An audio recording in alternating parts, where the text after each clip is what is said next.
जी लाला जी, होली का पर्व आने वाला है। इस पर्व के पीछे का उद्देश्य क्या है? क्या प्राचीन जो घटनाएं हुई हैं जिस कारण से ये जो है हिंदुओं का ऐतिहासिक पर्व है, क्या आप जानकारी देंगे? सर्वप्रथम श्री हनुमान भक्ति दर्शन चैनल देख रहे सभी दर्शकों को लाला सिद्धांत शंकरवाल का सादर प्रणाम, अभिनंदन, स्वागत। हमारे मित्र वरिष्ठ युवा पत्रकार भाई राहुल सिंह के चैनल पर आप बने रहते हैं, आपका हार्दिक धन्यवाद। श्री हनुमान भक्ति दर्शन चैनल पर आपको जो चीज़ें मिलती हैं वो आज हम ये बहुत अच्छी तरह से दावा कर सकते हैं कि अंतर्राष्ट्रीय स्तर पर लीक से हटकर आपको सही वैदांतिक जानकारी उपलब्ध होती है। मैं अक्सर जिस खोज में रहता हूँ उसको मैं पहले नोट करता हूँ। आज जो प्रश्न हमारे मित्र भाई राहुल सिंह ने किया है, आइए आरंभ से देखते हैं। आपको अन्य किसी भी चैनल पर, आपको सभी इंटरनेशनल चैनल उठाकर देख लीजिए और किसी भी यूट्यूबर को उठा करके देख लीजिए, वो अति संक्षिप्त में सिर्फ उतनी जानकारी देगा आपको कि होलिका का दहन हुआ और हिरण्यकश्यपु ने भक्त प्रहलाद की हत्या के लिए जो षड्यंत्र रचा, सिर्फ इतनी कहानी आपको वहाँ पर मिलेगी। आइए श्री हनुमान भक्ति दर्शन चैनल के माध्यम से मैं आपको प्रारंभ से लेके चलता हूँ और मेरा अपना कुछ नहीं है, जो कुछ श्री विष्णु पुराण में वर्णित है वह मैं आपके साथ शेयर करूँगा। तो हमारे पुराणों में और इतिहास में अनेक कथाएं और मान्यताएं और कहानियाँ प्रचलित हैं, तो जिनकी स्मृति में अनेक त्यौहार मनाए जाते हैं। फागुन मास में यह त्यौहार आता है जिसको हम होली का त्यौहार कहते हैं। रंगों का यह त्यौहार है, अति स्नेह और अप्रतिम अक्षरों को जीने का त्यौहार है। मानव मन बड़ा चंचल है, इसकी गति को सूर्य के प्रकाश की गति से तेज माना गया है, ऐसा श्री विष्णु पुराण में वर्णित है। होलिका दहन से जो जुड़ी हुई कथा है, वैसे तो आपको मालूम ही है कि भक्त प्रहलाद से उसका सीधा कनेक्शन है, लेकिन वास्तव में इसका सीधा कनेक्शन हमारे दशावतार में, जो हमारे चौथे अवतार हुए हैं भगवान नरसिंह, उनसे जुड़ा हुआ है। सत्य हमेशा एक होता है, सत्य कभी दो नहीं होते। हर त्योहार जो मनाया जाता है वह इस बात का प्रतीक है कि सत्य पर जिस किसी ने भी प्रकृति के विरुद्ध जाने की कोशिश की या असत्य को फैलाने की कोशिश की, हमेशा, जैसा कि भगवान श्री कृष्ण, योग योगेश्वर श्री कृष्ण, श्री हरि नारायण के अवतार कहे जाते हैं, लेकिन मैं उनको ब्रह्म का, पूर्ण ब्रह्म परमेश्वर मानता हूँ श्री कृष्ण को। तो दशावतार की जो व्याख्या है साहब, वो आपको श्री विष्णु पुराण में भी मिलती है और गरुड़ पुराण में तो बहुत लंबा उल्लेख है, लेकिन मैं उन कथाओं को ही जो है परिधि के अंतर मानता हूँ जो वेदांत सम्मत हैं, अर्थात भगवान कृष्ण की वाणी के अनुसार जिनका उपयोग मानव जीवन के उत्थान के लिए हो, वो कथाएं आपके जीवन के लिए लाभदायक हैं। अभी पिछले दिनों हमारे चैनल पर काफ़ी व्यक्तियों ने, आपने एक किस्सा सुना होगा साहब, उन्होंने ये पूछा है हमारे भाई राहुल सिंह से कि इन्होंने इनका इंटरव्यू लिया जिन भी लोगों का, वो आप देख रहे हैं उनको, कि जीवन का उद्देश्य क्या है। एक प्रश्न है, उसके उत्तर अनेक लोगों ने अलग अलग दिए हैं, आपके मन में भी अलग होगा। मैं इस कथा से जोड़कर आपको बताता हूँ कि जीवन का एकमात्र उद्देश्य क्या है, भक्त प्रहलाद उसमें कहाँ पर सहायक है। जीवन का एकमात्र उद्देश्य है मुक्ति। मुक्ति अर्थात ईमानदारी से यह स्वीकार करना कि मैं इस प्रकृति के बंधन में हूँ और मुझे इससे बाहर निकलना है, और 84 लाख योनियों को भोगने के बाद जो मुझे यह मानव शरीर मिला है, यही इस प्रकृति के साधनों के माध्यम से मुझे इस विराट ब्रह्मांड के भोग योनियों से मुक्त करेगा। तो अखिल ब्रह्मांड में जीवन का, मानव जीवन का सिर्फ एकमात्र उद्देश्य है जीवन मुक्त होना। इसके अतिरिक्त अन्य कोई उद्देश्य नहीं है। इसके अतिरिक्त अन्य सभी कामनाएं हैं। अंतर है उद्देश्यों में और कामनाओं में, बहुत बड़ा अंतर है। भक्त प्रहलाद की एकमात्र कामना है श्री हरि, श्री विष्णु की आराधना। ये आपके अंतर मन की चेतना की सर्वोच्च स्थिति है। आपने श्री रामचरितमानस सुन रखी है साहब, आप भागवत कथाओं में जाकर बैठते हैं, आप किसी से पूछकर देखिए कि उसे मानस का मतलब भी पता है या नहीं पता है। मैं समझता हूँ 90% कथावाचकों को श्री रामचरितमानस में जो मानस शब्द है उसका अर्थ नहीं पता है। आइए जरा विष्णु पुराण में देखते हैं साहब कि कहाँ से स्टार्ट हुआ। और देखिए, सप्त ऋषिगण हुए हैं जिनको भगवान विष्णु ने ब्रह्मा जी के मानस पटल से अर्थात मस्तिष्क से उत्पन्न करने का आदेश दिया था। वो सप्तऋषिगण कौन कौन है जरा मैं बताता हूँ। देखिए आपको, प्रथम है वशिष्ठ, फिर विश्वामित्र, फिर गौतम, फिर भारद्वाज, फिर अत्रि, फिर जमदग्नि और ऋषि शौनक। ये ब्रह्मा जी के मस्तिष्क से प्रकट हुए माने जाते हैं। इस कथा का वेदांतिक भावार्थ बहुत लंबा है, वो फिर हम किसी समय जब राम कथा करेंगे तब आपको बताएंगे। लेकिन फिलहाल मानस का मतलब है मैं प्लस ए प्लस ने प्लस ए प्लस से, अर्थात मन की अंतःकरण की जो आपकी चेतना है, मन के भीतर अंतःकरण और अंतःकरण के अंदर स्थित जो चेतना है, उसकी सर्वोच्च स्थिति में जाकर आप जो कुछ अपने मस्तिष्क से लेखन करते हैं, उपयोग करते हैं, विचार रखते हैं, शक्ति रखते हैं, वो मानस कहलाती है। तो श्री रामचरित मानस इतना अद्भुत ग्रंथ है जिसने श्री राम को, यानी कि परब्रह्म श्री राम को आपके घर घर तक आराध्य बना दिया है। ये वो मानस का, इसलिए श्री रामचरित मानस सर्वोच्च उस ग्रंथों में और शास्त्रों में सर्वोच्च रखा जाता है। अब आइए जरा दूसरी स्थिति में देखते हैं साहब कि हिरण्यकश्यपु और हिरण्याक्ष ये कौन थे और इनका इस कथा से, होलिका दहन की कथा से क्या कनेक्शन है और भक्त प्रहलाद से क्या कनेक्शन है। हमारी युवा पीढ़ी को यह जानना बहुत जरूरी है। देखिए, ये तो सप्तऋषिगण हुए। फिर विनियोजित 4 पुत्र ब्रह्मा जी के और हैं, जो हैं सनक, सनंदन, सनातन और सनत कुमार। एक बार ये चारों क्षीर सागर में भगवान विष्णु से मिलने के लिए पहुंच गए। द्वारपाल थे जय और विजय, पार्षद कहते हैं उनको, भगवान विष्णु के पार्षद आप जानते हैं, जय और विजय। मैं विष्णु पुराण के हिसाब से बता रहा हूँ आपको, लाला चिदांश अग्रवाल का इसमें कोई प्लस माइनस नहीं है, मैंने नोट किया है। और हमारे भक्ति दर्शन चैनल पर, श्री हनुमत भक्ति दर्शन चैनल पर राम काज करिबे को आतुर की भांति आपको पूरा वैदांतिक दृष्टिकोण मिलेगा, जो किसी अन्य चैनल पर फिलहाल उपलब्ध नहीं है। तो ये जो 4 अनियोजित पुत्र हैं ब्रह्मा जी के, ब्रह्म समझ लेना, देखिए ब्रह्म और ब्रह्मा जी में बड़ा अंतर है। ब्रह्मा जी को सृष्टि के निर्माण का कार्य सौंपा गया है ब्रह्म के द्वारा। मैं जब ये कहता हूँ ना कि जो समझा नहीं राम को कैसे समझेगा हनुमान को, हनुमान जी के लिए आप हनुमान चालीसा का पाठ करते हैं। चलिए इसको भी देखिए, आप गत भेदा हो जाएगा सारा। जब आप हमारे हनुमत भक्ति दर्शन चैनल को सुनेंगे तो गत भेदा हो जाएगा, आपको एक एक चीज़ लगेगी यार ये तो हनुमान चालीसा में भी थी, ये तो भगवत गीता में भी यही लिखा हुआ है, निर्माण षटकम भी यही कहता है और भृगु ऋषि भी यही कहते हैं। तो वो सब आपको एक ही जगह पर मिलेगी, जिसका नाम है हनुमत भक्ति दर्शन चैनल। अब हनुमान चालीसा में हनुमान जी के लिए आप प्रार्थना करते हैं, अष्ट सिद्धि नवनिधि के दाता। दूसरी तरफ संत तुलसीदास जी लिखते हैं कि बिनु सत्संग विवेक ना होई, राम कृपा बिना सुलभ ना होई। तो अष्ट सिद्धि नवनिधि आपको बिना राम की कृपा की कैसे सुलभ होगी? आप करते रहिए हनुमान चालीसा का पाठ। जब तक आप समझे नहीं राम को, आप कैसे समझेंगे हनुमान को? और समझे नहीं हनुमान को तो कैसे समझेंगे आप संसार को? और समझे नहीं संसार को तो कैसे समझेंगे सुंदरकांड को? और समझे नहीं सुंदरकांड को तो कैसे समझेंगे श्री रामचरितमानस को? और समझे नहीं रामचरितमानस को तो आपको कोई भी कथा समझ में नहीं आएगी, चाहे वो फिर भक्त प्रहलाद की हो, ध्रुव की हो, कहीं से भी हो, किसी भी पुराण से उठाई गई हो। 18 पुराण है हमारे यहाँ, 108 उपनिषद हैं, 8 गीता हैं, है ना, और अनेक शास्त्र हैं, ग्रंथ हैं। उनमें से आपने एक का भी अध्ययन नहीं किया, आप जाकर कथाओं में बैठ जाते हैं और वहाँ पता नहीं कौन कौन सी चीज़ें सुनते हैं उनसे। अरे अभी 10,000 साल पहले वेदों की रचना हुई। वेदों के 2 हिस्से हैं, 4 वेद हैं, है ना, सब जानते हैं। 4 वेदों में भी 4 वेदों के 2 हिस्से हैं, एक कर्मकांड का, एक ज्ञान कांड का। जो चीज़ ज्ञान कांड में वेदांत से तर्क संगत, श्रुति सम्मत मेल नहीं खाती, वह किसी भी चीज़ से मेल नहीं खाएगी। ठीक है, अब आपको मैं वो कथा सुनाता हूँ पहले, फिर हम आगे बढ़ेंगे। देखिए, विष्णु पुराण में वर्णित कथा के अनुसार ऋषि कश्यप और उनकी पति दीति के 2 पुत्र हुए। एक का नाम था हिरण्याकश्यप, जो बड़ा था, छोटे का नाम था हिरण्याक्ष। हिरण्याक्ष का वध करने के लिए भगवान को प्रारंभिक चरण में प्रथम अवतार लेना पड़ा था, वराह अवतार, है ना। वो कथा हम आपको फिर किसी समय बताएंगे। आज हम बताएंगे कि हिरण्याकश्यप ने हिरण्याक्ष के वध के पश्चात भगवान ब्रह्मा को प्रसन्न करने के लिए जो अखंड तप किया, उससे प्रसन्न होकर जो उसने वरदान पाया, तो वो वरदान भी बिल्कुल अचंभित अलग तरह का पाया। क्या पाया साहब उसने वरदान? उसने वरदान पाया कि मैंने नर से पर सकूँ न पशु से। देखिए, न मानव मार सके, न पशु मार सके, न दानव मार सके। दानव जबकि वो राक्षस है, लेकिन फिर भी न दिन में न रात में, न घर के अंदर न घर के बाहर, न धरती पर न आकाश में। और इतना ही नहीं, ना किसी अस्त्र से ना किसी शस्त्र से मरूं।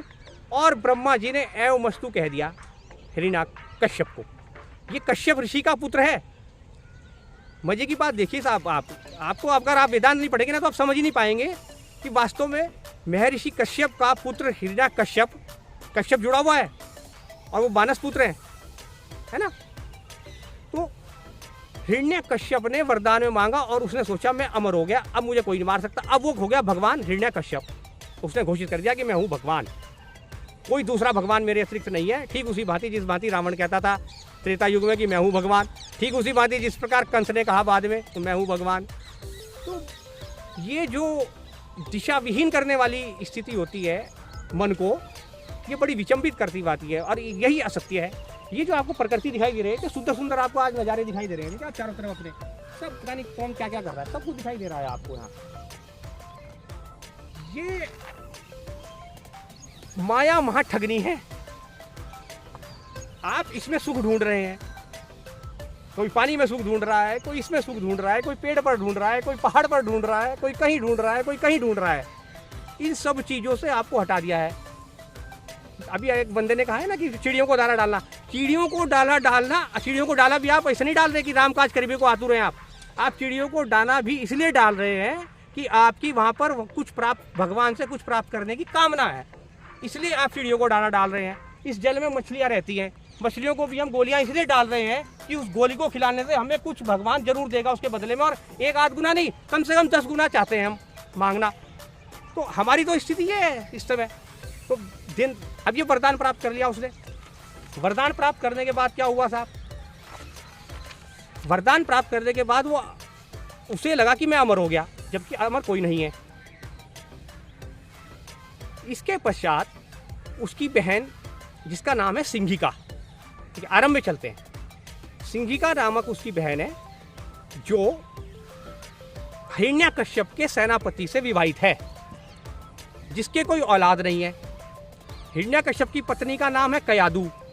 उसके एक पुत्र उत्पन्न हुआ प्रथम, जिसका नाम रखा गया अल्हाद। अल्हाद को हिरण्यकश्यप ने कयादू की गोद से छीनकर सिंघिका को दे दिया, और सिंघिका ने उसको एक तंत्र दीक्षा दी जो भी दी कि वो अगर सर्पों के महल में चला जाएगा, जहाँ पर सर्प ही सर्प वहाँ चला जाएगा तो सर्प दंश से बचा रहेगा। ये शिक्षा उसने अल्हाद को दी। वहाँ से कहानी आरंभ होती है। ऐसे नहीं कि होलिका थी और होलिका में जाकर उसने गोद में लिया प्रहलाद को और चिता में जाकर बैठ गए और वो सुहा हो गई, नहीं नहीं, यहाँ से ये आरंभ हुआ।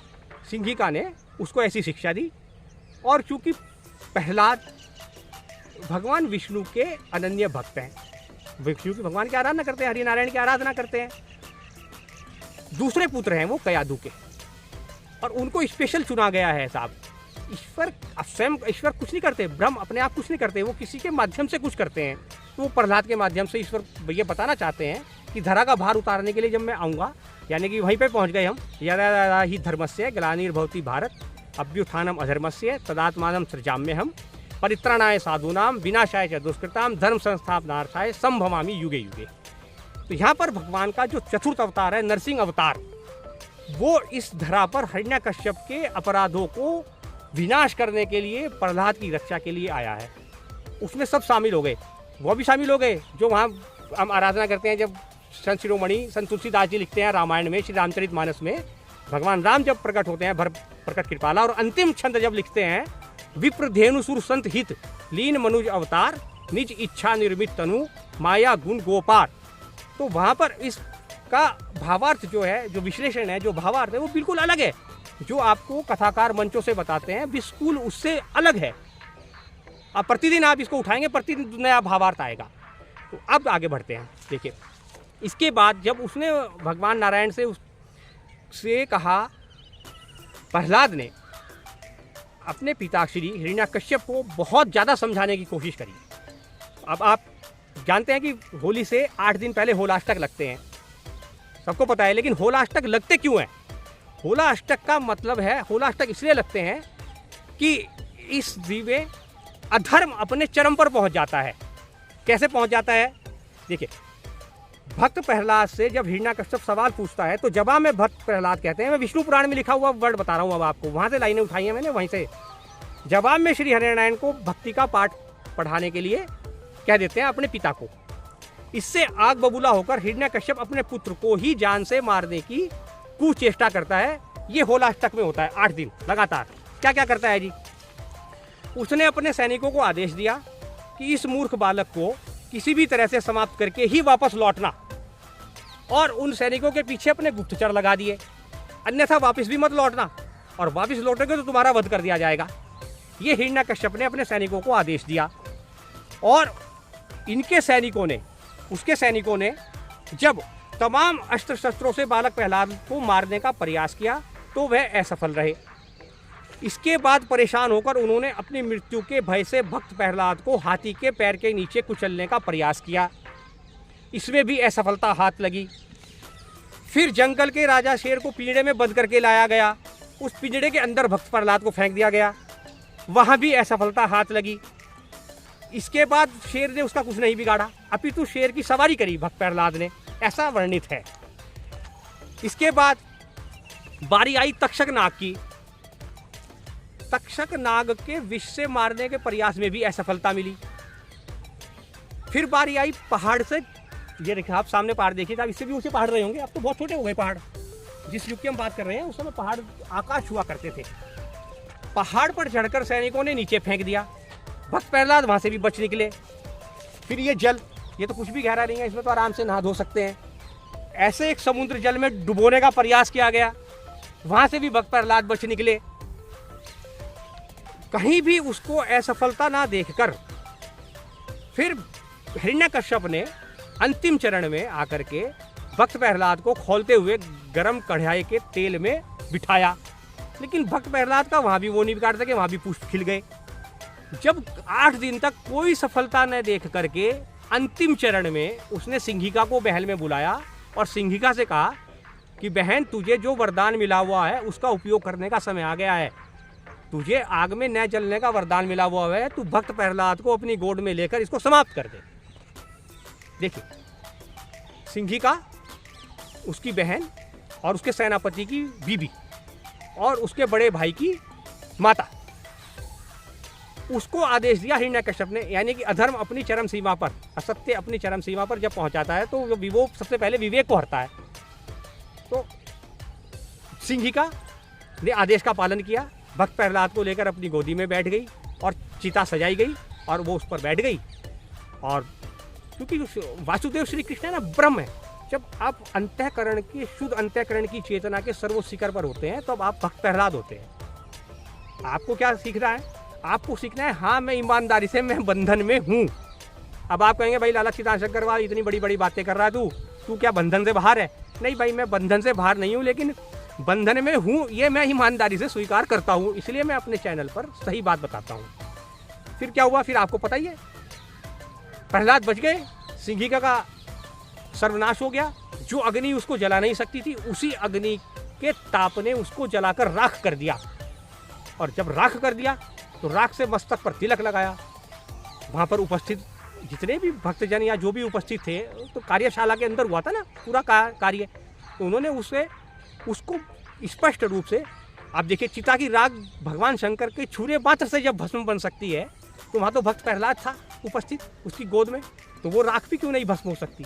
तो भस्म बनाई गई, उससे तिलक लगाए गए और उससे अपने आप को पवित्र किया गया।